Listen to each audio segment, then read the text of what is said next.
So I'll get started. I think most of the participants are here now. So I'm Joshua Burgess. I'm part of the Cancer and Aging Research program at QUT, and we'll be taking a few of the STEM students this year, hopefully, if the coronavirus all finishes up soon enough. So I'll go through brief background what I'll be covering today. So I want to show you what team members are actually involved in the program and what you guys will expect out of the STEM program at QUT, what our team actually works on, my research area, and some of the actual data that we kind of generate in the lab to give you an idea, as well as how I've gotten to where I am, so my sort of career path. So this is sort of the QUT management team. So we have a few directors in our lab, which is kind of different than most labs. So we have a clinical director, Professor Kenneth O'Byrne. So he really works on translating the research, taking our basic findings into the clinic, giving you that sort of perspective we don't usually get. So the scientific director, Professor Derek Richards, so he really focuses on the basic research in the lab, making sure everything's running well, as well as our CEO. So this is quite unusual for a lab. So Rodney looks after a lot of the interactions with the commercial companies, as well as the pharmaceutical companies. And there I am. So I'm a postdoctoral research fellow in the lab, so there's quite a few of us. But as I put here, there's actually over 50 researchers in the lab now. So this ranges from postdocs like myself, senior postdocs, as well as students and even undergrad students we have come through. I've just placed the link there for the Cancer and Aging Research Program's website. So if you want to kind of check us out and have a look, more than welcome to do so. So this is the team that will be supporting the STEM program. So there's a postdoctoral researcher, Kaya, which is actually a mass spectrometry expert, as well as some PhD students and master students. So Christopher Griffith is a first-year PhD student, and he's really focusing on DNA damage repair proteins. Baha is a third-year PhD student, and her focus is on non-small cell lung cancer.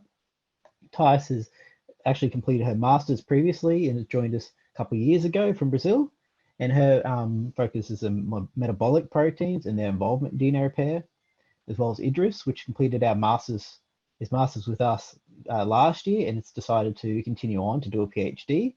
And his focus in his project is actually transcriptional proteins.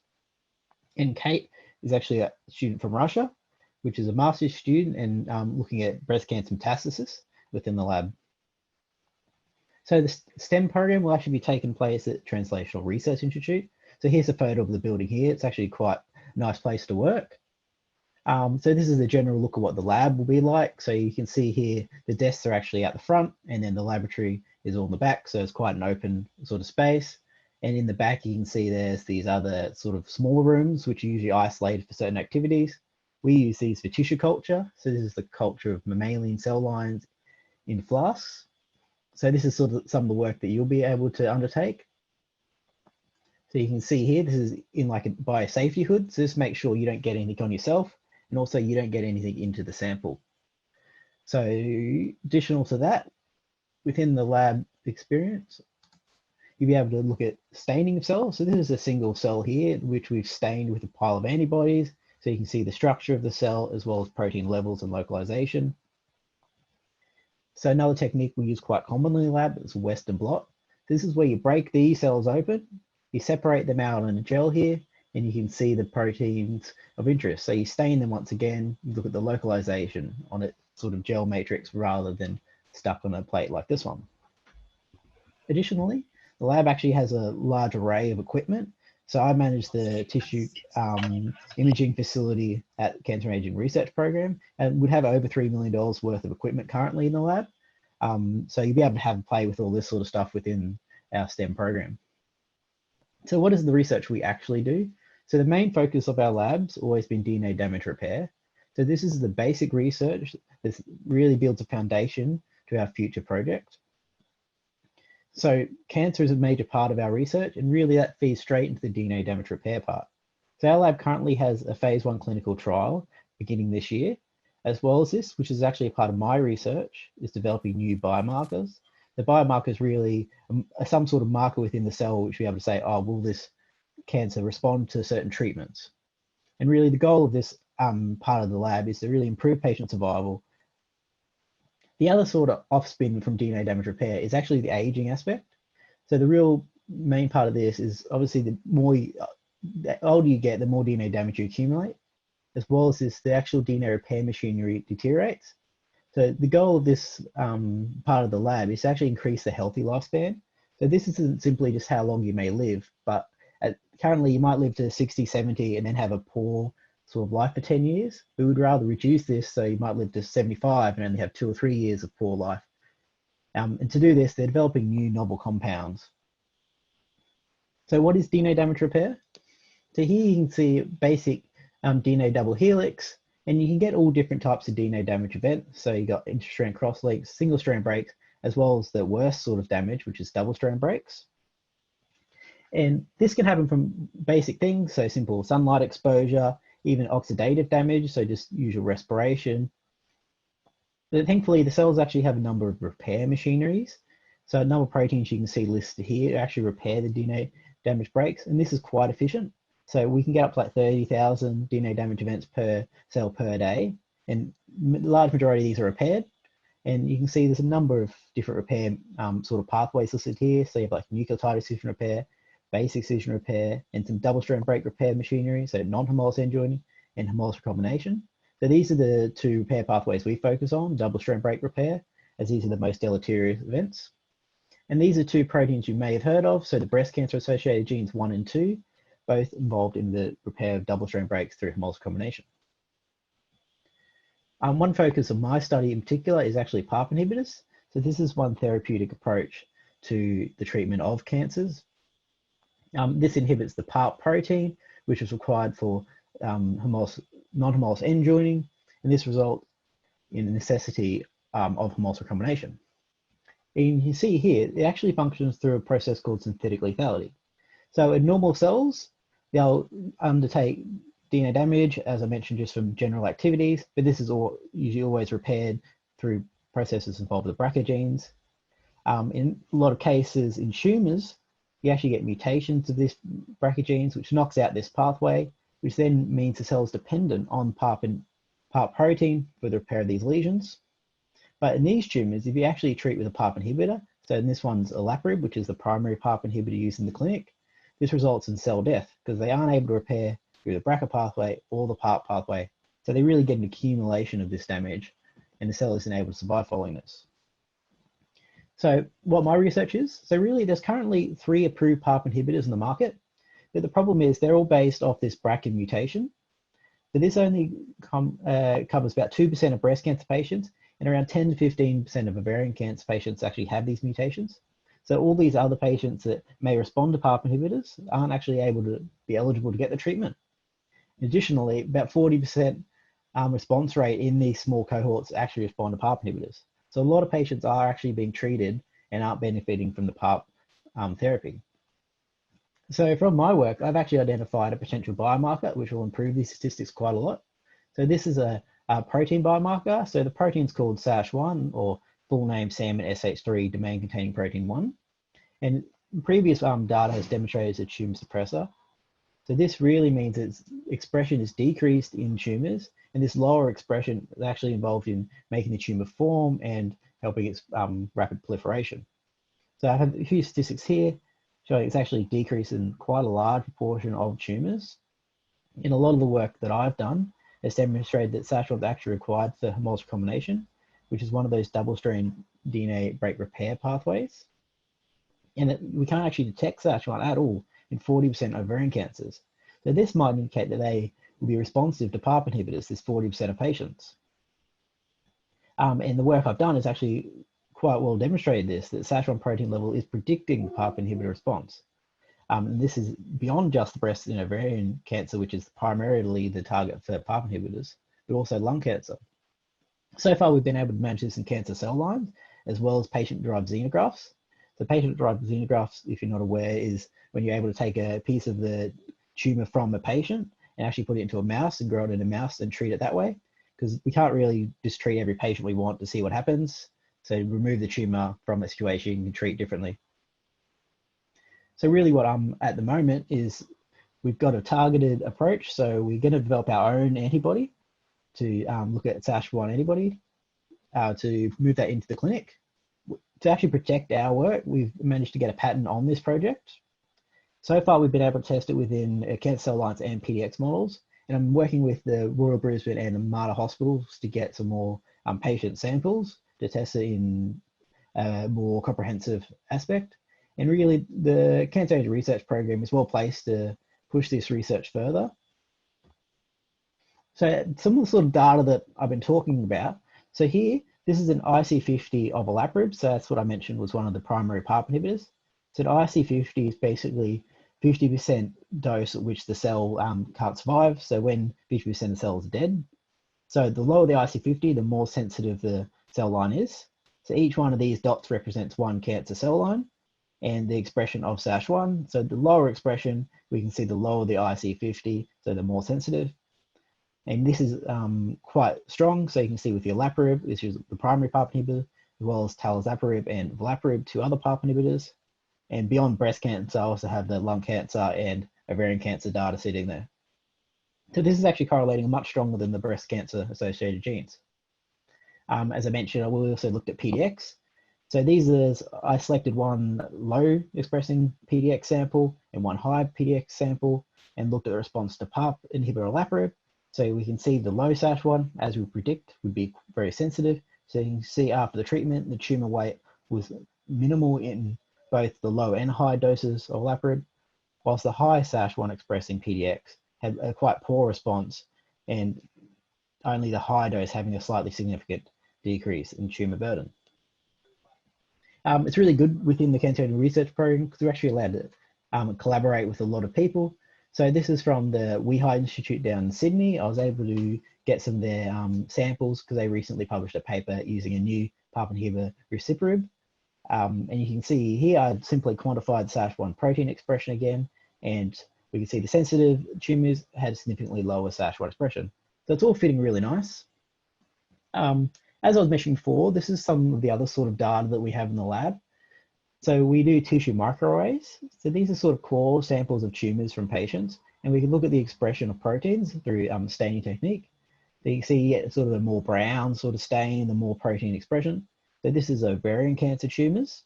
So this study, I looked at 96 ovarian cancers and looked at the expression profile of SASH1. See the majority of patients have no SASH1 expression, followed by some into high SASH1 expression. And from this data, you can actually see that low SASH1 had a better prognosis in patients, showing a longer mean survival. Ovarian cancer is quite a bad disease with really low survival rate. So it's only about 40% surviving past 5 years. So you can see here percent survival, 50% survival sitting only around probably 1,000 days after diagnosis. So really what my work's focusing on is this sort of pathway here. So we have the patient, we would detect the SASH1 expression. So you might have a SASH1 deficient tumor, which would then be able to treat with PARP inhibitors and result in tumor cell death and a good response for the patient. However, if it's a SASH1 proficient tumor, we would decide not to treat with the PARP inhibitors and go through other treatment options.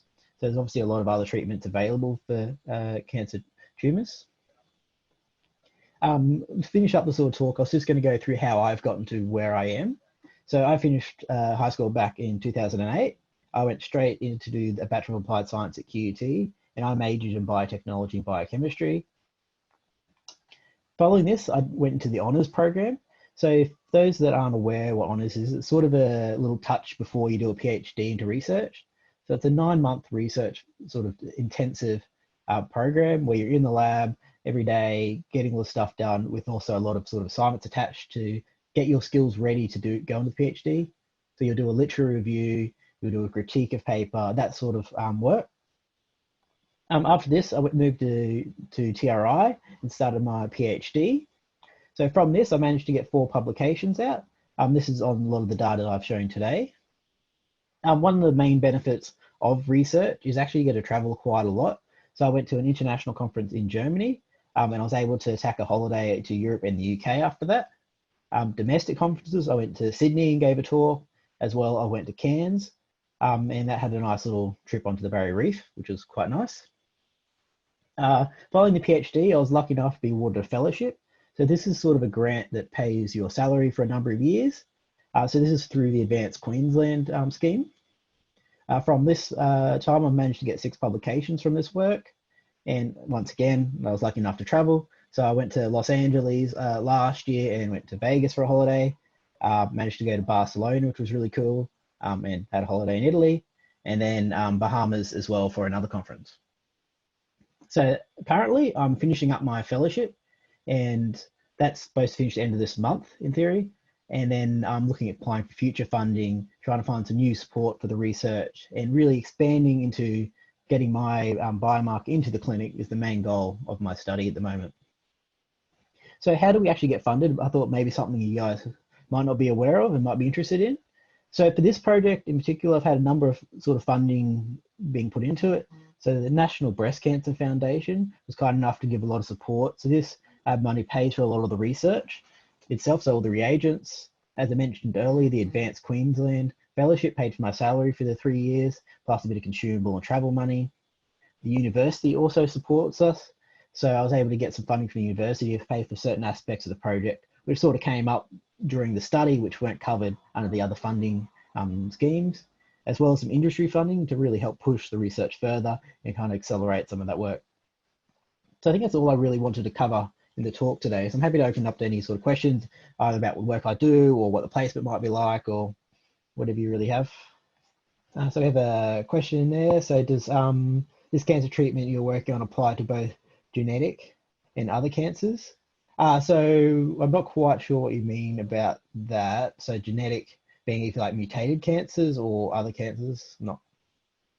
But in theory, as long as you got the low SASH one, they should respond to the PARP inhibitors.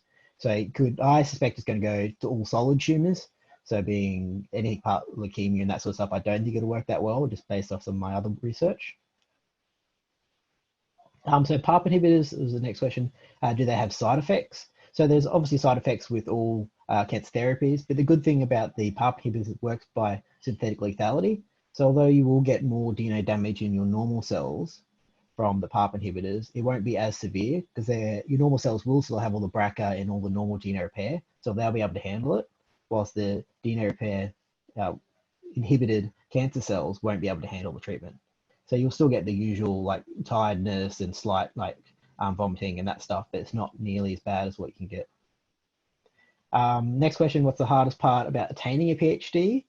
I think it's a hard question to answer because there's lots of things that become challenging during a PhD. A lot of people struggle with the actual project. Some projects can be quite hard to get through, but it does take a lot of work, and it's just a matter of applying yourself to think beyond project. If something's not working, move on. Don't focus on things that aren't going to work because a lot of things won't work. I've done a lot of experiments that haven't worked, and that's part of science. You got to accept it and just carry on. So a lot of people do struggle with that, but yeah, it's just a matter of getting a good relationship with your supervisor and being able to take things on yourself. So don't rely on the supervisor. They're busy. I'm busy with my students. I don't have every day to help them. So I sort of answered that question already. Other cancers beside ovarian and breast, yep. So lung cancer is where PARP inhibitors are sort of moving into that field now. So I'm hoping that my biomarker will actually be able to help that progress faster. So ensuring the treatment to the public. So for my stuff, I don't really have to do clinical trials per se, because a lot of the data is actually available. So a lot of the pharmaceutical companies have done the clinical trials already, but they have all the data and they want to show that it's worth their time and their resources to provide those samples. So they're not just going to give everyone, it's like, oh, I have a new biomarker. They want to see that preliminary data. So now I've generated that. I'm actually talking to a couple of pharmaceutical companies about getting that data. So how the PARP inhibitor actually works. So it really just inhibits the PARP protein, which is required for DNA damage. So this actually makes the PARP protein be stuck on the DNA damage site, so it can't come off. So it kind of cross-links it to the DNA, the PARP inhibitor. And when it's stuck, then your normal DNA repair machinery or even your replication machinery comes along, which is obviously cancer cells replicate quite quickly. It'll hit this PARP protein stuck at the DNA site and it'll break the DNA. And this sort of causes catastrophic failure of the cells, and the cells should die from this. What classes did I do in high school? So I did all the sciences because why not? So I did the physics, chemistry, biology, only maths B, and some IT, but I don't think for at least with the applied science undergraduate, I think chemistry and biology is all you really needed for what I went through. Physics didn't really benefit me in any way. Telomeres and chromosomal degradation research. So yes, I've actually done a bit of telomere work. So SASH1 actually localizes the telomeres, and I did some early work in my PhD actually showing that SASH1 sort of protects the telomeres from degradation. Chromosomal degradation. So some assays, especially in DNA damage repair, you get a lot of degradation of chromosomes when you lose DNA repair proteins. So I've certainly seen this with my project and other projects in the lab. What would you do in the placement? So if you're in the placement with our lab, certainly you'll be straight in the lab. So you'll be gloves on, lab coat on, with those people I mentioned earlier. So I've made it so each student in our lab will have one person they'll be with all the time. So you'll be able to work hands-on with them, see what their project is, do some tissue culture, so work with the cells in the hood, split them, do some Western blots, do some immunofluorescence. So really, I want the guys to be in the lab, seeing what the work is actually like, as well as you'll be able to talk to the researchers, to talk to me, talk to the students, to kind of get an idea how they've gotten to where they've gotten to.